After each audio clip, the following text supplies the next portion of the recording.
বুধবার 12 দফার দাবিতে সিআইটিইউ সদর দপ্তর থেকে বের হয়ে একটি বিক্ষোভ মিছিল শহরের বিভিন্ন পথ পরিক্রমা করে অরিয়েন্ট চৌমুহনীতে গিয়ে এক সভায় মিলিত হয়। উল্লেখ্য দাবিগুলি হলো শ্রমিক স্বার্থ বিরোধী শ্রম কোড বাতিল করতে হবে, ঢালা ও বেসরকারীকরণ প্রক্রিয়া বন্ধ করতে হবে, ঠিকাদারি কাজে শ্রমিকের নিরাপত্তা নিশ্চিত করতে হবে, প্রকল্প কর্মীদের পেনশন গ্র্যাচুইটি সহ সকল সামাজিক নিরাপত্তা দিতে হবে ইত্যাদি।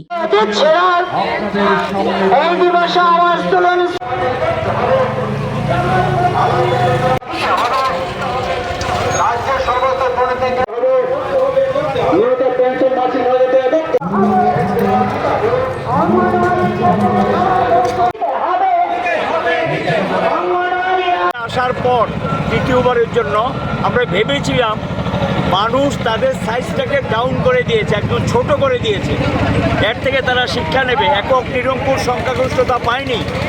জনগণ বিজেপি যে নীতির বিরুদ্ধে পরিষ্কার পরিচ্ছন্ন একটা রায় দিয়েছে ভারতবাসী, কিন্তু সরকারে এসেই ওই একই কায়দায় তারা তাদের নীতিগুলি কার্যকরী করতে শুরু করেছে। প্রথম যেমন শ্রম কোডের যে রুলসটা সেটা কার্যকরী করার জন্য তারা পদক্ষেপ নেওয়ার সিদ্ধান্ত নিয়েছে। রাজ্যগুলিকে দিয়ে এটা কার্যকরী করতে শুরু করেছেন। সারা ভারতবর্ষের ঠিকা শ্রমিক একটা প্রথা শুরু হয়েছে এবং এই ঠিকা শ্রমিকের নামে মানুষের উপর অত্যাচার চলছে।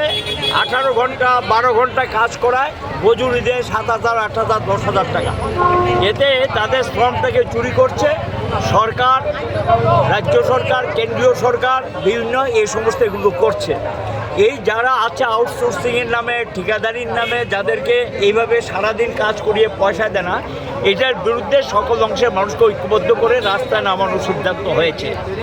যারা অঙ্গনারী ওয়ার্কার সারা দেশে সমানভাবে বেতন পায় না, নির্দিষ্ট সময় বেতন পায় না, আশা ওয়ার্কাররা নির্দিষ্ট সময় বেতন পায় না, মিড ডে মিল ওয়ার্কার নির্দিষ্ট সময় বেতন পায় না, আমাদের রাজ্যে যারা পাম্প অপারেটর তারা বেতন পায় না, এসপিও যারা কাজ করে তারা নির্দিষ্ট টাইমে বেতন পায় না, এদের বেতন বাড়াচ্ছে না, কিন্তু তাদেরকে সারাদিন কাজ করায়।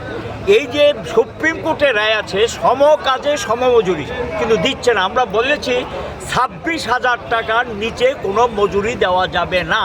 সে যেই ধরনের লোকই হোক, যেখানেই কাজ করুক, 26,000 টাকা ন্যূনতম মজুরি তাকে দিতে হবে।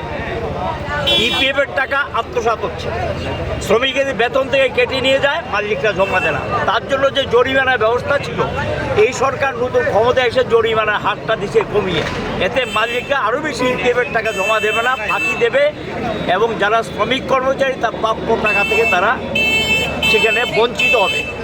ওল্ড পেনশন স্কিম গোটা দেশে লাগু করার কথা ভোটের আগে সবাই বলেছে। আমরা চাইব 2004 সালে নিউ পেনশন স্কিমটা বাতিল করুক। ত্রিপুরার যে এটা কার্যকরী করেছে বিজেপি গভর্নমেন্ট আসার পর 1 জুলাই 2018, আমরা চাইব এই নিউ পেনশন স্কিমটাকে বাতিল করে ওল্ড পেনশন স্কিম যেটা সেটা লাগু করার জন্য আমরা দাবিতে রেখেছি। জিনিসপত্রের দাম বাড়ছে, এটা প্রতিবাদ আমরা করছি। এটার সঙ্গে আছে আমাদের যে বেসরকারীকরণের কাজটা পুরোদমে শুরু করে দিয়েছে। এখন হাতে নিয়েছে প্রথম দফা জাতীয় সড়ক, ব্যাংক, ইন্স্যুরেন্স, এগুলি তারা হাতে নিয়েছেন, বন্দর এবং এয়ারপোর্ট। আমরা বলছি এই সরকারি সম্পত্তি আর বিক্রি করা যাবে না, এগুলো করা বন্ধ করবে। আর দুর্নীতি সারা দেশে লাগামহীন চলছে এবং দুর্নীতির বিরুদ্ধে কোনো ব্যবস্থা নিচ্ছে এই রাজ্যে তো একেবারে বলে লাভ নেই। দিনে ডাকাতি হচ্ছে, পঞ্চায়েত থেকে শুরু করে একেবারে উপর থেকে নিচ পর্যন্ত দুর্নীতি চলছে। দুর্নীতির বিরুদ্ধে কোনো ব্যবস্থা নিচ্ছে না। চা বাগানগুলো জায়গা আত্মসাৎ করছে এবং বাগানের জায়গা অন্য কাজে ব্যবহার করছে। এটা বন্ধ হওয়া উচিত। এগুলো আমরা দাবি দেখে যারা বাগানের জায়গা জবরদখল করেছে এগুলো ফিরিয়ে আনার দায়িত্ব সরকারকে নিতে হবে।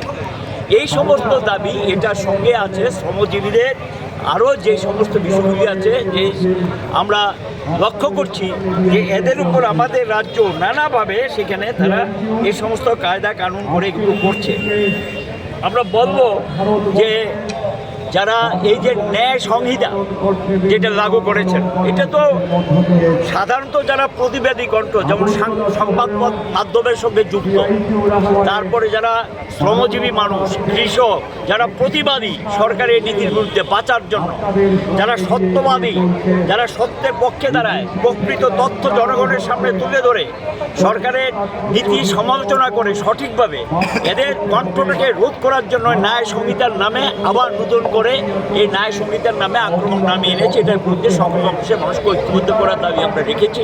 ঐক্যবদ্ধ করে রাস্তায় নামার সিদ্ধান্ত নিয়েছে। আমাদের রাজ্য শ্রমজীবীদের উপর পুলিশের অত্যাচার চলছে, নানা ধরনের মামলা